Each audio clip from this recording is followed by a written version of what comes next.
Good day, everyone, and welcome to another episode of the Sound Archives. My name is Christian Maiorino, and I'm the host of this channel. We are dedicated to deep discussion of a lot of the music that I love, and hopefully those who are watching this channel love. So today's episode is going to be part 4 of the multi-part Ozzy versus Dio series that we've been doing. So we've already done the first 3 parts, which pretty much covered the period from 1975 all the way up through the 1980s. So if you haven't seen any of those videos yet, please go ahead and watch those um, if you want to see those before we kind of chronicle this period. For this video, we're going to be moving into the 1990s. Just as an aside, you'll probably notice in the videos I've been putting some vinyl records behind me here as a display. Of course, I'm not covering those albums today.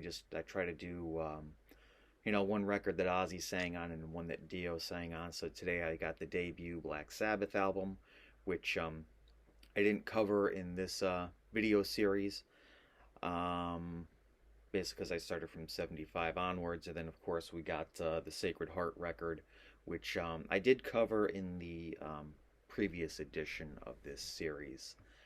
So moving on to the albums here today, like I said, we're starting into the 1990s, and beginning in 1990, of course, we have the Dio band releasing the Lock Up the Wolves record, which don't have a physical copy. I do have it on my phone right here, and I'll put up afterwards I'll insert the album cover into the video afterwards here when I go back to edit before I post it. But I got a cool album cover here. I like this one. It's got um, this figure in this like dark robe that's really long with these giant antlers, and of course you got the wolves right there in the front with their teeth showing. So it's a cool album cover. I think compared to the other Dio albums that he was doing in the 80s, I'll say I think this one was kind of a step down, but that doesn't mean it was a bad record at all. I still think it's a pretty good album. You had a pretty much complete overhaul of the Dio band on this one. I mean, of course, you still got Dio on vocals. But coming in on drums on this one, you have Simon Wright, who had previously played with AC/DC. You have Teddy Cook coming in on bass. You have Jens Johansson coming in on keyboards, who, of course, he replaced Claude Schnell. Jens Johansson, of course, had previously played with Yngwie Malmsteen, and currently he's in Stradivarius. And then coming in on guitar is the one and only Rowan Robertson, his one and only album with Dio. Of course, he was a pretty young guy when he played on this. He was only about 18 years old when he came in to play on here, but he was a good guitar player. So, go back to what I was saying, complete overhaul, even though you have, Vinny Appice and Jimmy Bain getting some songwriting credits on here. Of course, they didn't play on the album. So, I think that complete overhaul may have affected some of the quality here, but still a pretty strong record overall. Opening off, we got the song Wild One, which is a good fast rockin' song right here. You got Rowan Robertson really showing off his chops on this one. Then we go to Born on the Sun, which is a slower, more of a plodding song right here. I like the kind of chanting that you got going on, kind of at the end there. Hey Angel, more of a mid-paced song. It's okay overall. Between Two Hearts, a slower, kind of more bluesy song right here. Night Music, you got that simple little guitar going on at the beginning with Dio's vocals coming in. Not bad. You get Lock Up the Wolves, which has that kind of creepy kind of clock ticking there at the beginning. Kind of a slow, heavy rocker right there. Evil on Queen Street, love the title of that song, really good song. Walk on Water, this is finally where you start getting some, a faster paced song on here. Twisted, another slower, deep, darker, kind of heavy song right there. Why Are You Watching Me? Why are you watching me? Hopefully you're watching me because you enjoy these, but enjoy what I'm talking about here. But no, it's a good song. It's got a good hook. I like the break and the solo in the middle right there. Closing out this album, you have My Eyes. Great song. Um, Probably my favorite on this record. So overall, like I was saying, I think it's kind of a step down from what the Dio band was doing previously to this, but still not a bad record at all. Um, Rowan Robertson, he comes in, he was a good player. Um, this album seems to be kind of foreshadowing where the direction that Dio would go later on in the 90s. You don't get the kind of the flashy hooks that you get on the previous Dio albums from the 80s. It's slower, a little bit more bluesy, a little bit more heavy, but overall, not a bad album. So, of course, coming up in released in 1991, Ozzy Osbourne puts out this album, No More Tears. This was did pretty big business with this one. A lot of big hit songs on here. Of course, you got Zakk Wylde on guitar again. He's got the pitch harmonics going on here, but a lot of good playing overall. I still like No Rest for the Wicked a little bit better, but this is probably Zakk's next best album that he plays with Ozzy. Of course, you have Bob Daisley and Mike Inez being credited on bass right here. I believe you have John Sinclair on keyboards, and you have Randy Castillo on the drums. Of course, you do got some outside songwriting going on here. Notably, you got Lemmy Kilmister, who has co-writes on several tracks on this album, and then John Purdell, who is the producer of this album, gets the songwriting credit on the song No More Tears. So starting off right here, we got Mr. Tinker Train, which is kind of got this funky, creepy opening going on there, but definitely a good rockin' song. I Don't Want to Change the World.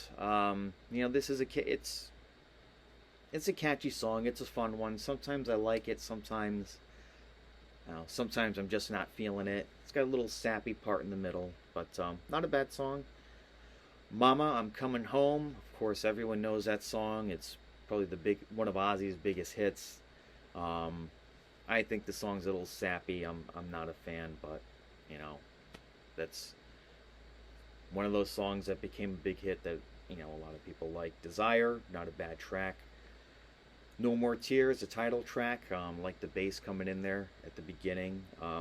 It's a good song. It's heavy, slow, plodding. Overall, though, pretty good song. Track number 6, you have S.I.N. or Shadows in the Night. I freaking love this song. I think it's probably one of the catchiest songs in the whole album. Definitely deeper cut, but I don't know. Should have been a more popular song, I think. Coming up, then you got Hellraiser, another really good song here. This is one of the ones that Lemmy co-wrote on here, and of course, he would do that on the Motorhead album. March or Die. I actually think I prefer Ozzy's vocals on this song to Lemmy, just because the song honestly feels like it was written more to be an Ozzy song, not so much a Motorhead song, but both versions are really good, regardless. Time After Time, another sappy ballad. Not a fan of that one. Zombie Stomp, that's kind of a fun song right there. I like it. AVH, another good song. Road to Nowhere, another one of those sappy ballads. I probably like it better than the other more ballad type songs on here. So that closes out this album right here. I obviously own the 1995 re-release here, or remastered, whatever you want to call it. The 2002 re-release of this album had 2 bonus tracks. Of course, that would be Party with the Animals and Don't Blame Me, which are actually both pretty good songs. I don't understand why they couldn't have been included on this originally. I think they just wanted to include more of those ballads to be the big hits to sell a shitload of records, which of course they did. That's what they wanted to do. That's what they accomplished. But me personally, I would rather hear some of those more rockin' songs. So, of course, I guess comparing this album now with Lock Up the Wolves from Dio, I like both albums. I think I like this one a little bit better. I think despite those kind of sappy ballad songs, the good rockin' songs on right here kind of balance it out. So I like it a hair better than Lock Up the Wolves. But that's just my opinion. Um, so, of course, now moving on into 1992, of course, Dio ends up coming back into Black Sabbath on that one. And they do killer of an album, being Dehumanizer. So for that one, you get not just Dio rejoining Sabbath, but also you get Geezer Butler coming back in and Vinny Appice coming back in on drums. So it's pretty much a reunion of the Mob Rules lineup. And you think with these reunions sometimes it's like, is the magic still there? Well, yeah, it was. I think it's on par definitely with those other Dio Sabbath albums from the early '80s, the Heaven and the Hell and the Mob Rules. This album is, I would say, nearly as good as those records. Coming in, you got Computer God, killer song. I love Dio's lyrics on that one. The lyrics was like, robotic hearts bleed poison on the world we populate. And what else do they go there? Of course, I had the lyrics memorized right before we started here, but it's just virtual existence with the superhuman mind, the ultimate creation, destroyer of mankind. Some great storytelling there from Dio.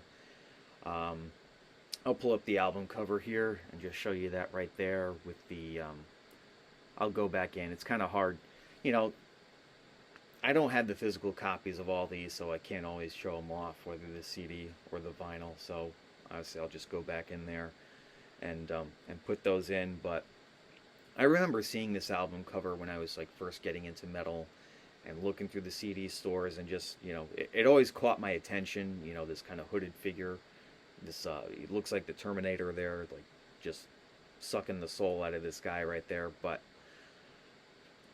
at the time when this, in the early '90s there, when this came out, I wasn't really discovering Dio yet, so I never picked up the CD back then. But I always remember seeing it. Of course, I was getting more into the original Black Sabbath there with Ozzy. But so it would be a few years later until I finally got this one. But anyway, going back to the tracks. Second track, After All, The Dead, just creepy atmospheric beginning there. Another really good heavy song. There's insufficient evidence of what just might come after. I love that lyric. Going on, we got TV Crimes. This one, being a critical, of course, televangelist there. I like the video for this song, even though it doesn't, video doesn't seem to really match up with the lyrics in the song. They got the TV set being thrown around in the trash, and different people picking it up and trying to pawn it off, and of course you got the band playing on it. So if you haven't seen it, pause this video, look it up on YouTube. It's out there. It's good. Definitely good rockin' song. Letters from Earth, slower, more plotting song, another good one. Master of Insanity, of course you got Geezer on the bass there in the beginning, just ripping it up. Another great song. Time Machine, there's two versions on here. There's the one on the album and the one that was in the Wayne's World movie. Another good song. Sins of the Father, another good heavy track. Too Late, kind of more of a, I don't want to say power ballad, but another good song. Fucking killer song. Love that one. And of course, closing out the album, you have Buried Alive. Like I was saying before, this album is freaking amazing. I love it. Comparing this one with No More Tears, I gotta say this is definitely the stronger of the two. They didn't lose the magic on this one with Black Sabbath. I think it definitely revitalized Dio in the '90s. On this one, there's no kind of Dungeons and Dragons type theme, and of course we would see some of the other albums that he would do after this. It seems to kind of follow the same sort of music and kind of lyrical theme right here, talking about more, I guess, kind of contemporary things.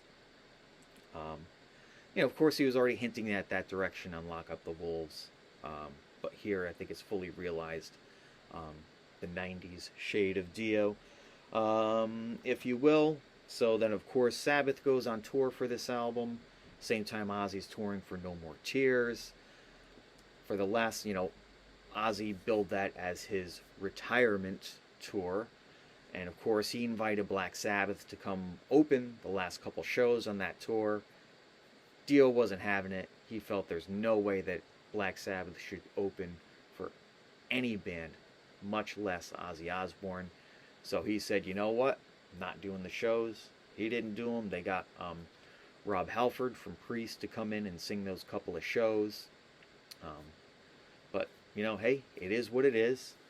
So, of course, unfortunately, that reunion there with Dio, with Sabbath, didn't last long. But, hold on, I'm just going to drink a little water here.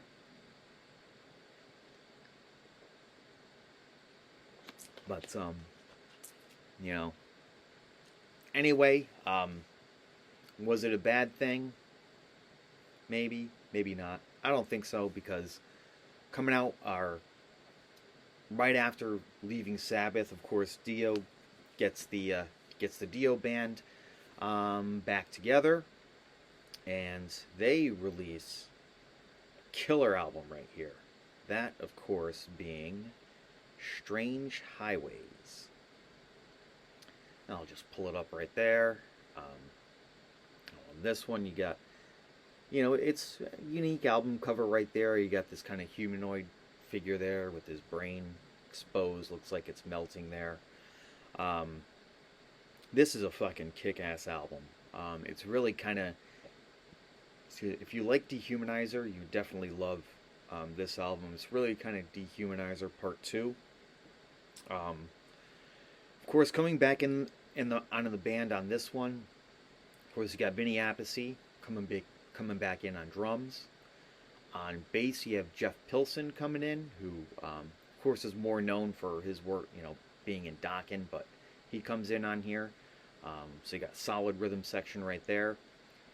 You got the one and only Tracy G coming in on guitar on this one, and of course he would remain with Dio throughout the rest of the 90s.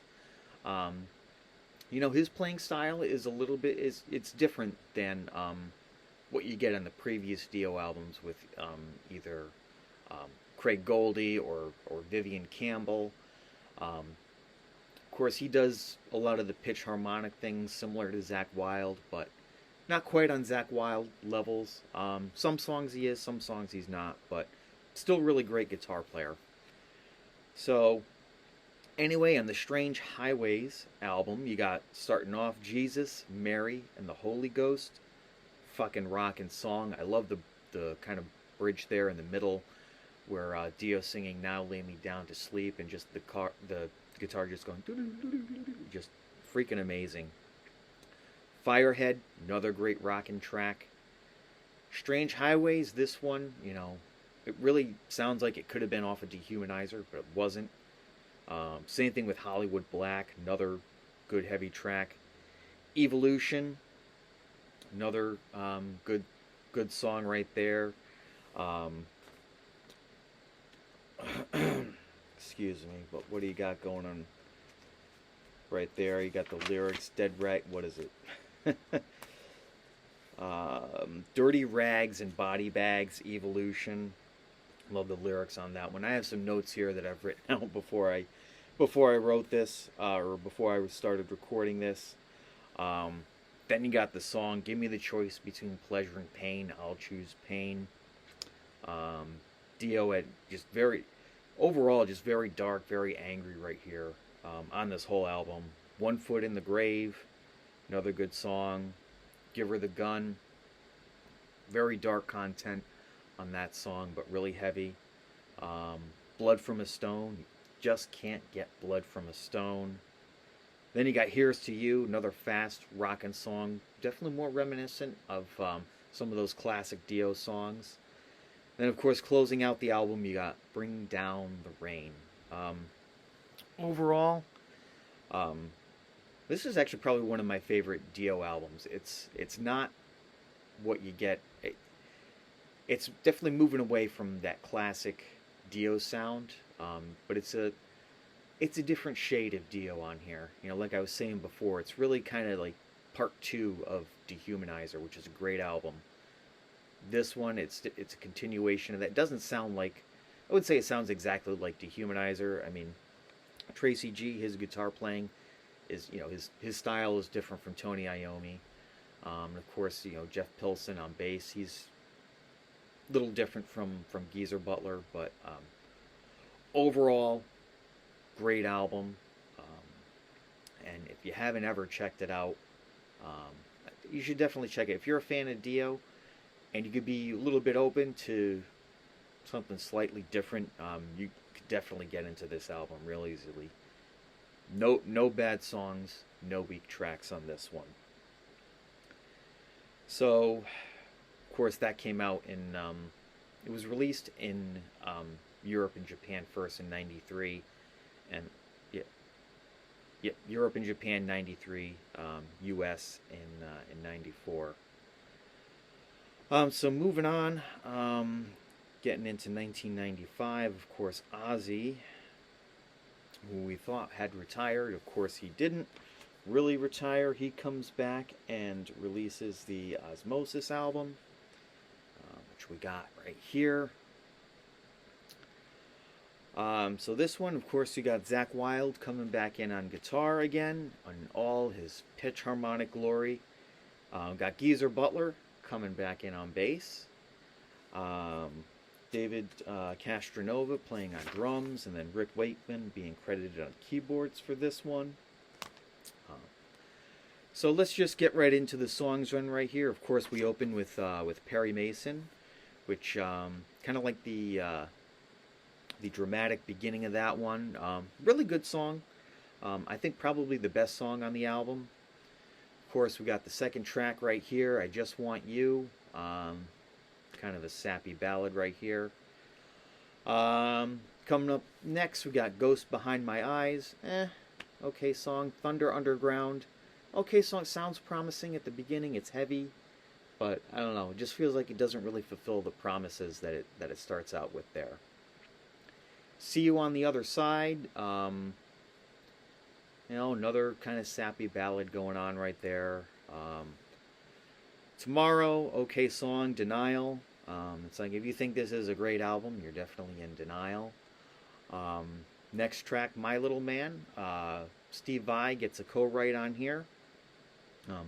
Another kind of sappy song. I'm guessing Ozzy probably wrote this about his son, so I'm sure it's probably a very sentimental song for Ozzy Osbourne, and not for me. My Jackal Doesn't Hide. This is a pretty good song. Probably one of the other strong tracks on this album. Then we close out with Old L.A. Tonight, another sappy ballad song. Of course, this one was re-released with bonus tracks at a later time, I believe 2002. Just like with the other one, you had the Whole World's Coming Down and Amy. Whole World's Fallen Down. That was actually a pretty good song. Don't know why they couldn't have released it initially on this album. Would have definitely made it better. And then Amy, which is not a bad song. Another, I think that one was probably, I believe one of Ozzy's daughters is named Amy, so I'm guessing he wrote that song about her. Overall, I think this album is it's kind of mediocre. I'd have to admit. I think Ozzy was just kind of, at this point, you know, he said he wanted to do his retirement.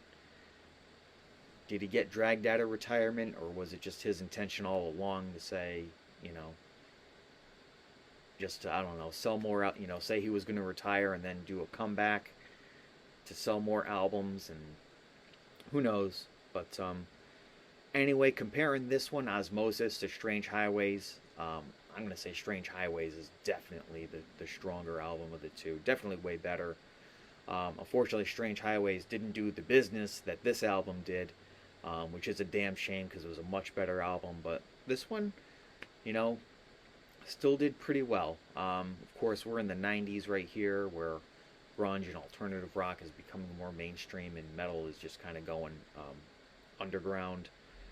But, you know, regardless, I will say this about Ozzmosis. It was the first time that I saw Ozzy live. I saw him on this tour at the New Haven Coliseum, January 1996, and it was a good show.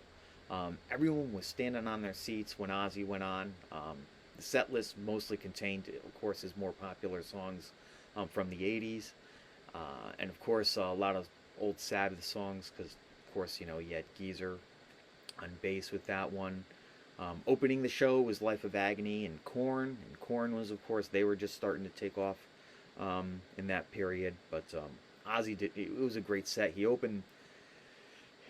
This was when he was doing those kind of concert intro videos where he was like inserting himself into like popular movies and old TV shows and whatnot.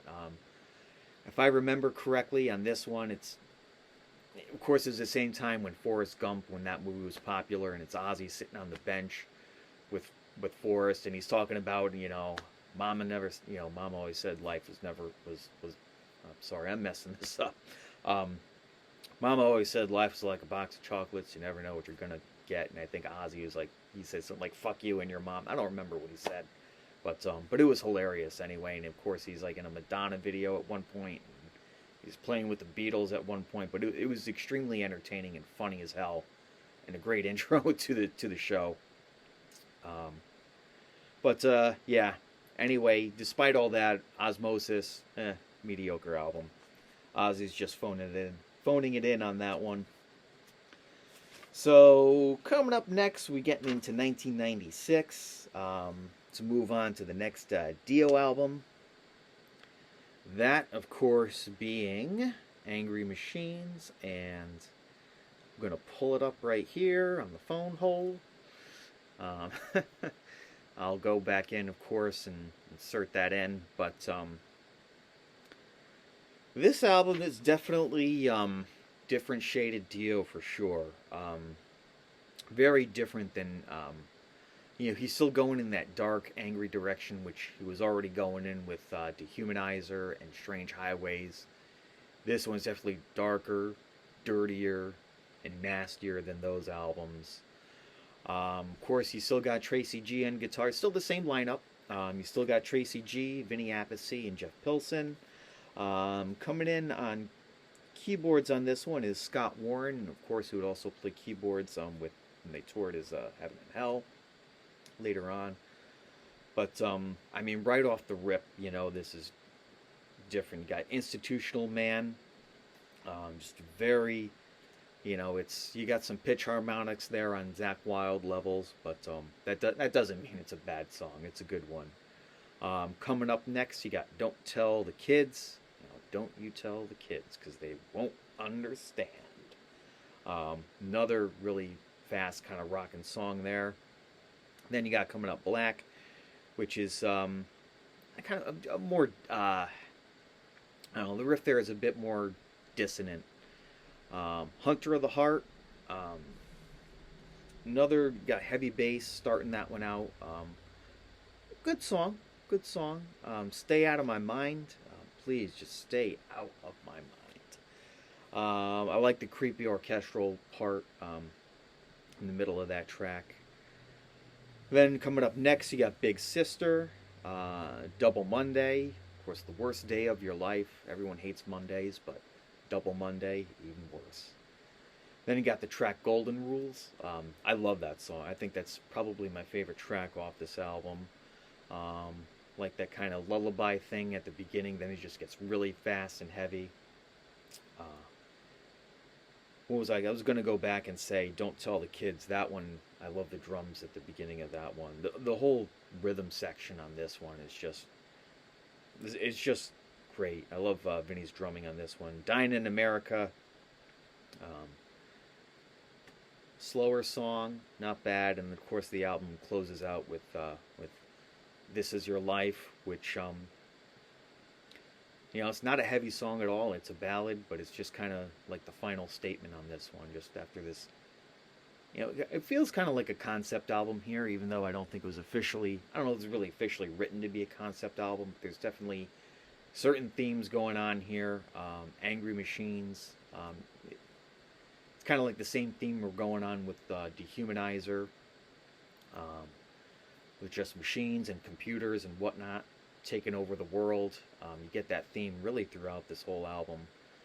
And then, of course, that last track, "This Is Your Life," it's kind of like that ray of hope in the middle of this dark dystopian world that Dio is writing for us here. But Angry Machines is definitely Dio at his darkest, most cantankerous.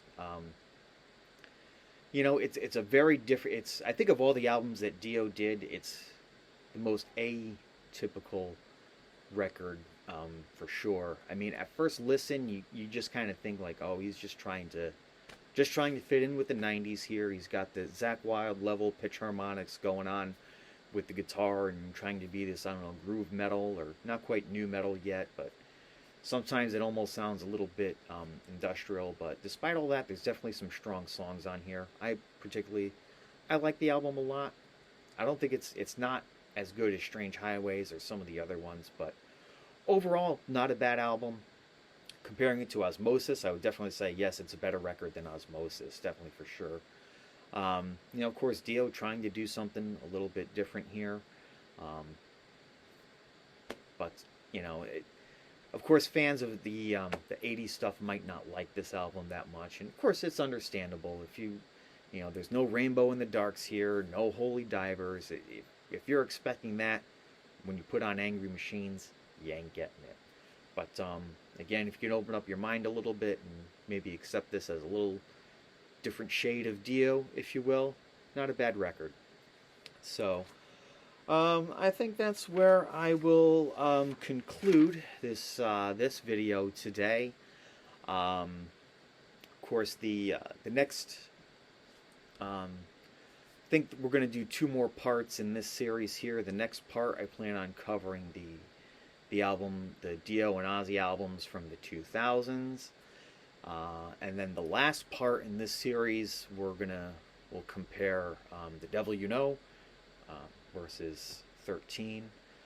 Also got some other videos that I've got planned, some album reviews that I want to get to. So definitely stick around and check out those episodes. Be sure to give this video a thumbs up and like it, or give a thumbs down if you don't like it. Subscribe to the channel. Leave your comments below. Let me know which albums that you think are better, which ones you like. And again, this is Christian Maiorino from the Sound Archives, sounding off. See you next time.